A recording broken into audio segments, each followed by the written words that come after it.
Hazbin Hotel has been an absolute phenomenon with amazing characters, plots, and songs that could give Disney a run for their money. So it got me thinking about how I could connect Hazbin Hotel with what we do here on the channel, which is anything and everything Pokemon. So today, we are gonna run through some of the main cast of Hazbin Hotel and give each of them a full team of 6 Pokemon. What's up, trainers? It's Husk Gaming, and if you want to support what we do here on the channel, don't forget to hit that sub button, like the video, as we dive into the very first character on this list, Angel Dust. So I'm not gonna lie, Angel Dust's team was probably one of the easiest ones to put together for this list. Starting off with an Ariados, Angel Dust is obviously represented by a spider, so obviously he needed some spider Pokemon on his team. Next up, I decided to give him a Serena. Another pretty obvious one, Angel Dust has the legs, and what Pokemon better than Serena also has the legs. I then wanted to give him somewhat of a powerhouse Pokemon, so I decided to throw a Machamp on his team because Angel Dust likes a man with a really big tool.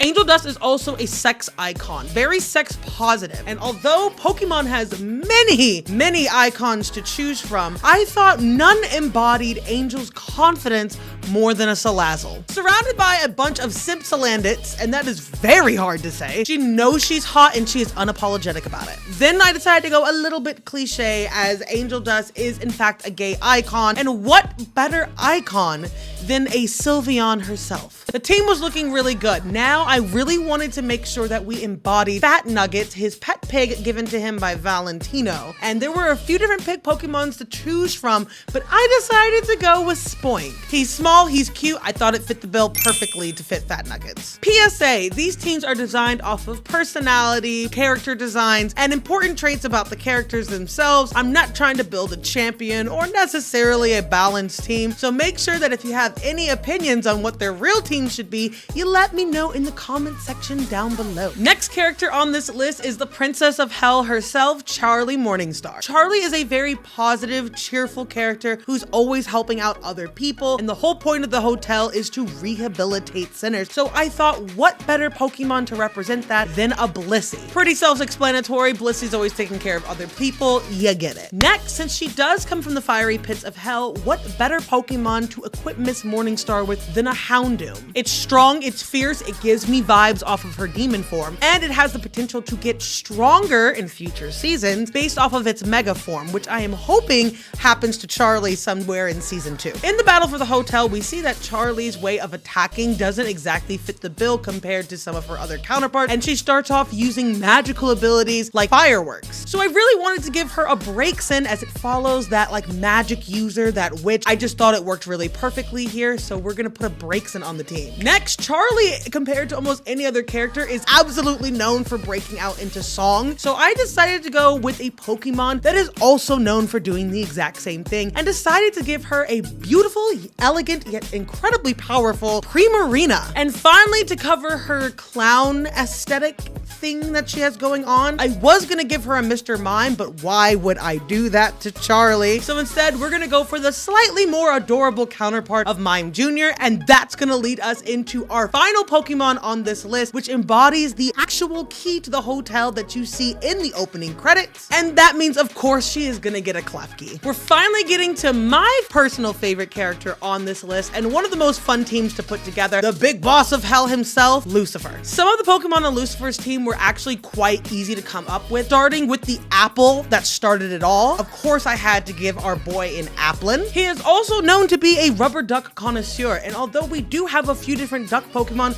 none is iconic as Psyduck. So we're gonna add a Psyduck to Lucifer's team. Being Lucifer, we obviously have to put a snake Pokemon on his team, and at first I was going to go with Seviper or some other form of run-of-the-mill snake Pokemon, but this is Lucifer we're talking about, so I had to give him something just a little more iconic, and I went with the representation of the 50% form of Zygarde. Speaking of which, if you guys are interested in my breakdown where I go over the complete history of Zygarde and the Kalos region, don't forget to check that video out right after this one in preparation for Pokemon Z through A. Next, I decided to give Lucifer a Giratina. It's the ruler of its domain, plus it's super powerful, has many different forms just like Lucifer. I thought this one flavor-wise made a ton of sense. And to wrap it up, I decided to give Lucifer some Pokemon that are based off of the various forms that he takes in his fight against Adam at the end of the series. One of which is a goat. So we're gonna go with a Go-Goat, but not just any Go-Goat. We're gonna gonna go with the shiny Go-Go, because why not? It's Lucifer, he deserves it. I then felt like this team needed a little bit more power simply because Lucifer is the ruler of hell, so his team should just be a little bit bulkier compared to anyone else on this list. So we're gonna give him a Necrozma. It's dark, it's misunderstood, and I just felt like it was a really good addition to this team, which honestly I am quite happy with. Please let me know your thoughts again in the comment section down below. What Pokemon do you think deserve to be on Lucifer's team? Moving right along to the best boy on the list, Pentious, of course is gonna get a few snake Pokemon on his team. So obviously because he has the whole hooded cobra thing going on, we're gonna have to give him an Arbok. But not only that, I wanted to give him a snake Pokemon that kind of played off of his name of Sir Pentious and give him a Superior. I know, I'm so creative. But of course, you know, the third Pokemon on his team has to represent his egg boys. So we're gonna give him an Execute.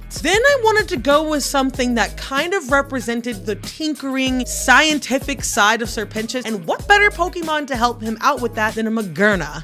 Magearna. You know what I'm talking about. And while the two of them are building the machines and tinkering, of course his little Meltan is there trying to eat up all the nuts and bolts, and I just love the idea of Sir Pentious having some cute Pokemon on his team. Then there's this scene where he's sitting on the couch with the others, and Kiki, little cat that Charlie has, comes and sits on his lap, and he is just so wide-eyed and can't believe it because he has been chosen. So I want to give him a Persian. I'm not sure if a Meowth works better here to represent Kiki, but definitely something from that line to complete Sir Pentious's Pokemon team. Moving right along to Nifty, the Chaos Incarnate herself. Beedrill or even a Mega Beedrill would be perfect because they are just as stab happy as Nifty is. And why not throw a Durant in there, because again, she is the exterminator. Both have murderous intent. And speaking of murderous intent, Nifty having one from the Tinkatuff line absolutely makes sense. If you don't know, the Tinkatuff line has beef with Corviknights, and it is completely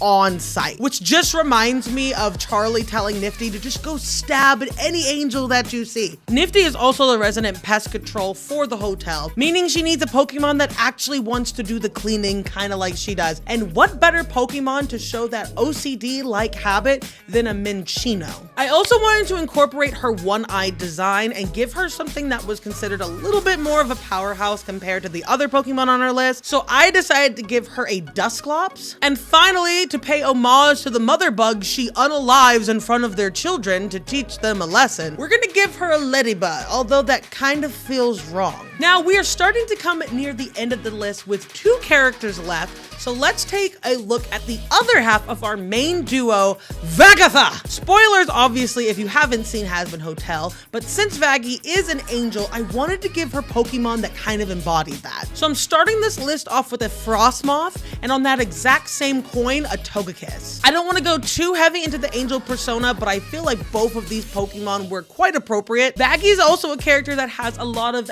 attitude and is that girl. So I wanted to give her a legendary, that's right, a legendary, that embodied that to a T, and what better one than a Namorous. It has the whole heart design thing going on, and I wanted that to kind of represent her love for Charlie. Now, originally I was gonna give Vaggie a Gardevoir, but then I decided to go with something that kind of represented her skills with a weapon a little bit more, and decided to go instead with the Iron Valiant version. Can you imagine the tag team fights these two would have? In the same regards, a Pokemon that she could use to tag team with in the arena, I'm gonna go with one of my favorite Pokemon of all time, and that's gonna be Zangoose. Although by the end of the show, I do feel that Vaggie did come to appreciate Sir Pentious. For a lot of the beginning episodes, it was absolutely on site. To be fair, he did try to destroy the hotel and everything that they were working and building toward, but you get it. And I did give Sir Pentious several snake Pokemon, which Zangoose are known to have beef with, so I felt like it really represented their relationship pretty well. And finally, to truly round out that angel aesthetic, I'm gonna have to give her a Mega Absol. Now you might be asking yourself, why does she get these super powerful Pokemon compared to anyone else? I told you in the beginning, these are only based off of aesthetics and character traits and things about the characters themselves. These are not balanced teams, but it's got the wings, so I had to add it. We have finally made our way to the final main series character that we're gonna be covering in this video. But if there are other character teams that you want to see, such as Rosie or the V's, again, don't forget to hit that sub button and like the video so that I know you guys are interested. All right, let's round this out and finish this off with Husk. Okay, so Husk's team obviously has to lean towards a bunch of cat Pokemon, right? But since Husk hates cat, I do want to switch it up just a little bit. So let's go ahead and get the cat Pokemon out of the way. Husk is a gambler. Gambling revolves around coin. So I'm gonna have to give him a Galarian Meowth. And the dark typing kind of gives me a little bit more of an edge than normal Meowth for his team. Keeping the dark types going, we're also gonna be throwing in an Umbreon. And when doing the research for this video, I noticed a lot of people argued that Husk should always have an Umbreon. And who am I to go against the masses? I decided to also give him a Nickit and a Litten to keep up the dark typing. But wait, we have to give him at least one flying Pokemon on account of the wings. So the closest thing that I felt that could fit his aesthetic overall would be one of my other favorite Pokemon, which is a Gliscor. But I wanted this team to feel just a little bit more special, so we're gonna give him a shiny Gliscor because I can do that. And finally, arguably one of the most powerful Pokemon on this list, and honestly could have been a Pokemon for almost any other character on accounting of them all being dead, is gonna be a Shedinja. Plus, Shedinja has also been described as a husk of its former self. It's another Sir Pentious pun. I know, so creative. And that's gonna do it for this video. Thank you guys so much for watching. Don't forget to check out one of these two videos where we go over the best starter Pokemon in every region, and also all of the codes that are active right now in Pokemon Scarlet and Violet. Thanks so much for watching, and I will see you in the next one.